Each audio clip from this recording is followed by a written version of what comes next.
Hey Optimancers, Chris here. A few months ago I did a video where I declared that monks suck, and mainly I was talking about monks in 5th edition because it's really the only class I haven't been able to make into a build that I think is worthwhile to present on my channel, or even necessarily to play at a table with other characters that are reasonably well made and feel like you're being effective. And when Unearthed Arcana came out with the Astral Self Monk, I was told to check that out because supposedly this was the fix for the monk. And I did check that out. I normally avoid Unearthed Arcana because I don't think it necessarily means anything, because what we see in Unearthed Arcana and what we see in official publications are two different things. So just because they have an Unearthed Arcana version of something that works doesn't necessarily mean that that is going to become something official that works. And with Tasha's Cauldron of Everything, we now have two monk subclasses, with the Mercy Monk and the Astral Self Monk. And I've reviewed both subclasses, and frankly, I think with Mercy is the better of the two. Now, that is the one I'm going to be going over today, though I will be doing a video for the Astral Self Monk. And the real question is, are these the best subclasses for Monk, and do they fix the Monk? And what does fix even mean? So I am going to be going over the one I think is better today, with the Mercy Monk, and then we're going to talk a little bit about whether that fixes the Monk. And I will also be going over the optional class features for Monk. So let's get started.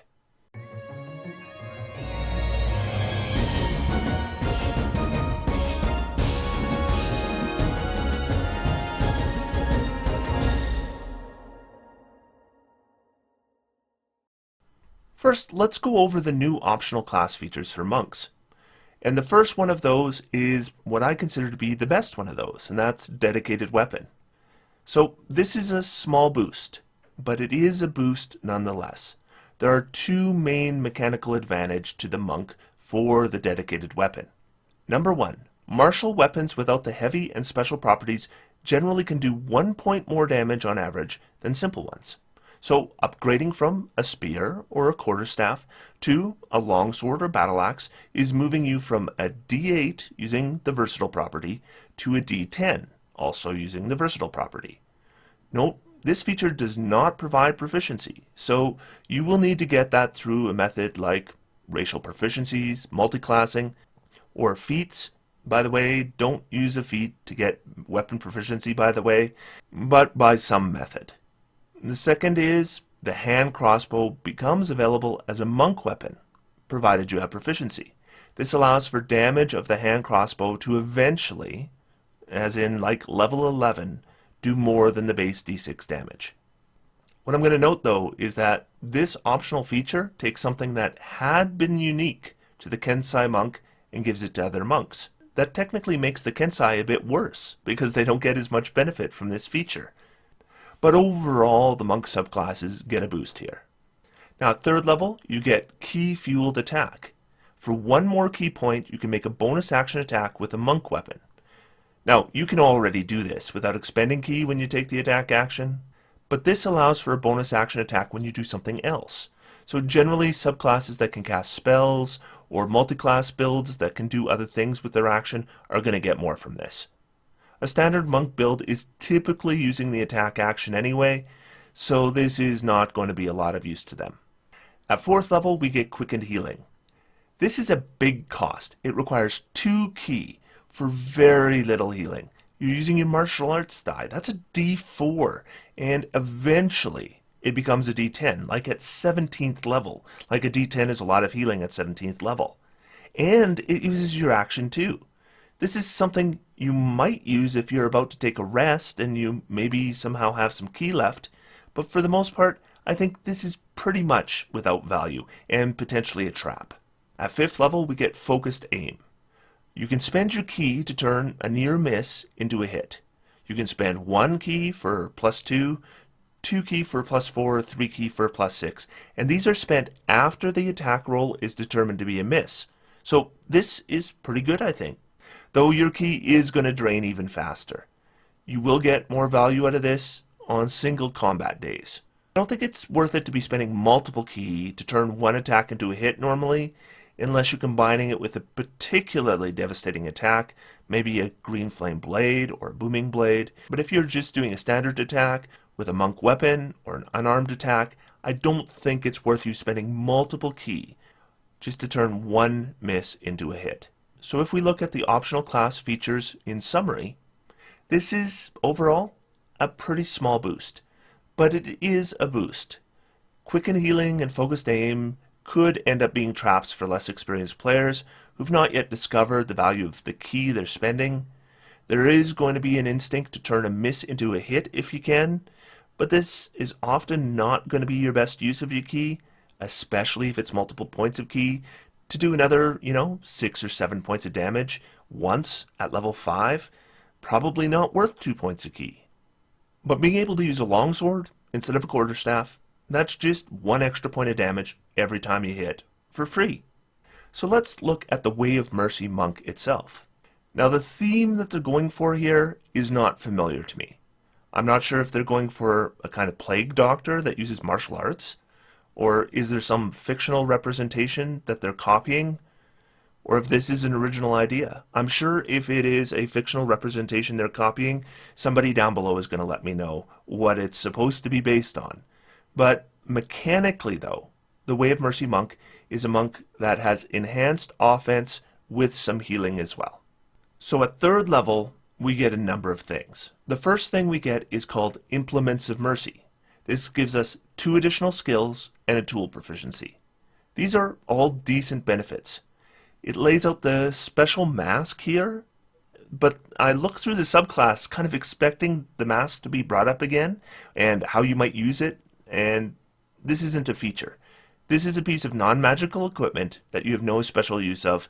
Probably should have been mentioned in the subclass description instead of in the class features section, because it's not a feature. But 2 additional skills and a tool proficiency, great, I'll take it. Then we get Hands of Healing. We spend 1 ki and it heals hit points equal to our martial arts die plus our wisdom modifier with a touch and an action. And if we do Flurry of Blows, we can replace one of the strikes from Flurry of Blows with this feature without spending the 1 ki. So in combat, for the most part, doing Flurry of Blows combination is pretty much the go-to option here. Giving up 1 unarmed attack for a heal is a really good deal.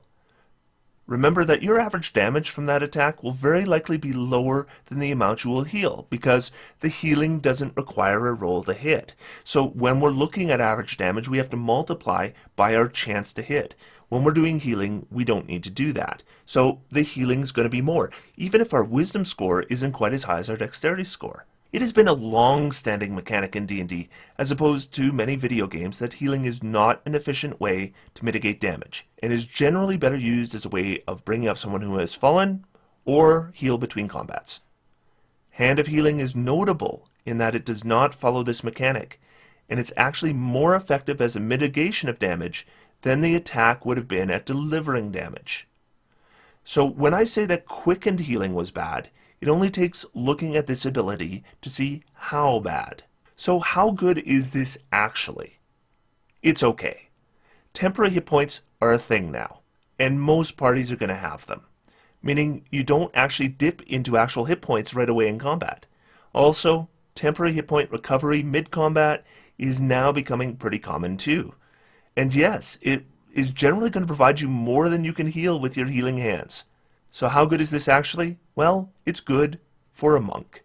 But we also get another thing at 3rd level, and that's the Hand of Harm. Once per turn, when you hit a creature with your unarmed strike, you can spend 1 ki to do extra necrotic damage equal to your martial arts die plus your wisdom modifier. The damage bonus here is similar to what you would get if you turned 1 miss into a hit using 1 ki using Focused Aim, except that it is far more likely to be applicable, and you get it earlier.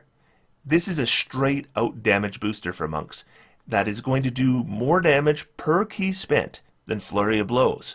That gives you 1 extra attack with a miss chance. Once again, if there's a chance to miss, your average damage is less for that attack.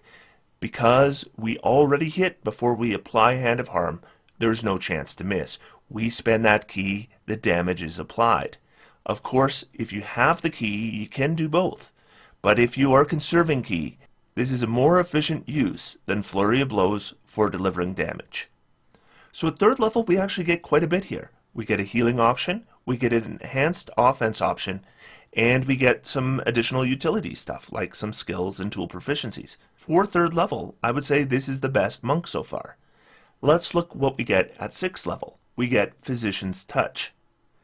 This is an ability that improves both Hands of Healing and Hands of Harm. Now both Hands of Healing and Hands of Harm I already think are decent abilities, so improving them is good because I'm already probably using each of them at least some of the time. So Hands of Healing. You can also remove a disease or a condition when you use Hands of Healing. This is circumstantial, but it's still really good when it does come up. I especially like that it doesn't cost extra ki, which I'm sure was the instinct of the game designers, as it always seems to be with any monk ability. And then we have our improvement to Hands of Harm. You can deliver the poison condition to a creature with no saving throw. This is amazing. Now admittedly, there are a number of creatures immune to this, but there are many that aren't. And I'm going to spend my ki doing Stunning Strike that provides a con save, or am I going to spend my ki on Hands of Harm, which does more damage and provides a condition that gives disadvantage on attacks and ability checks for the same duration with no saving throw at all? There's no question that Hands of Harm becomes a far more efficient use of ki than Stunning Strike. So now it's more efficient than Flurry of Blows and more efficient than Stunning Strike, 1 ki. But like with Flurry of Blows, you can do both Stunning Strike and Hands of Harm. Or you can do all 3. You can do Flurry of Blows, Hands of Harm, and Stunning Strike. But if you want to conserve your ki, this is the best option of the 3 by far against any creature not immune to the poison condition. And even against creatures that are immune to the poison condition, it's still definitely better than Flurry of Blows and potentially better than Stunning Strike. So that brings us to 11th level.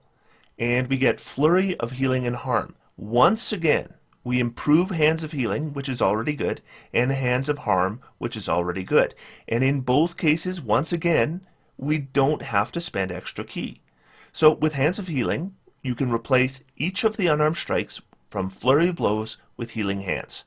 Again, this is a good deal. And if there is damage to PCs to be healed, this is generally just better than doing the unarmed strikes. So Hands of Healing genuinely gets better at 11th level. Then with Hands of Harm. So now your Flurry of Blows is totally worth the ki. You not only get the extra attack, but the extra damage from Hands of Harm, which is doing the damage of another attack, but has a better chance of being delivered, as well as delivering the poison condition. This is really quite powerful. And we have a fair bit of flexibility here. We could use our Flurry of Blows to deliver 2 healing hands, or a healing hand and a Hand of Harm, or a Hand of Harm and just an attack if nobody needs any healing. So I'd be looking at those options on a case-by-case basis. So that's a huge boost at 11th level. And what it also means is we're never going to have to spend for Flurry of Blows and Hands of Harm at the same time. That means we're going to suddenly now have ki left over. And that means that, what the heck, we can throw Stunning Strikes on there as well. Or some other use of our ki. Maybe it's turning misses into hits because we have that ki available. This is all going to pile up and make a more effective monk. And that brings us to our capstone, our 17th level ability, Hand of Ultimate Mercy. So this is no longer an improvement to our Hands of Healing or our Hands of Harm. This is an entirely separate ability, though it is a decent ability when it comes up. But it's obviously and hopefully circumstantial. One action to bring back a dead ally is normally reserved for wish spells or the Revivify spell. This bypasses the 1-minute limit that Revivify has, and provides, admittedly, a still pretty small number of hit points and can remove some conditions, and requires no component. So at least in some ways, this is superior to what can be accomplished with Raise Dead spells, though in many cases I expect not significantly more useful than a Revivify, which is a spell some classes got at 5th level to keep this in perspective. So it's a decent ability when it comes up. I don't think it's especially powerful, especially for 17th level. So those are all the abilities of the Mercy Monk. Now we know it does more damage than a regular monk, but how much more? Let's look at their damage per round. So when I evaluate the damage of a class or a subclass, I always use the same standards. That way, when I compare one to the other, we're comparing apples to apples. So I do a number of assumptions. I assume that you're starting with a 16 in your attack stat and you're increasing at levels 4 and level 8 in order to get a 60% chance to hit. I assume that there are 8 combats in a day with 1 short rest, 4 rounds for each combat. I realize that is a lot of combats for a day, and that is a hard standard, though I do that, again, for every build. And I do it largely to be conservative, so that when we have abilities that run out because they're limited use, we're looking kind of at a worst case scenario. And if you want to know more about how I calculate damage, I'll link a video in the video description that goes through it. One way or the other, I always compare my damage to a baseline, and that baseline is based on a Warlock doing Eldritch Blast with Agonizing Blast and Hex. Here is the Way of the Mercy Monk versus the baseline, and as we can see, if we're using our Hands of Harm, we can get over the baseline for all 20 levels. Now, I've been told some other people have had trouble getting it to go over all 20 levels, so I'd be curious to see the difference in their math.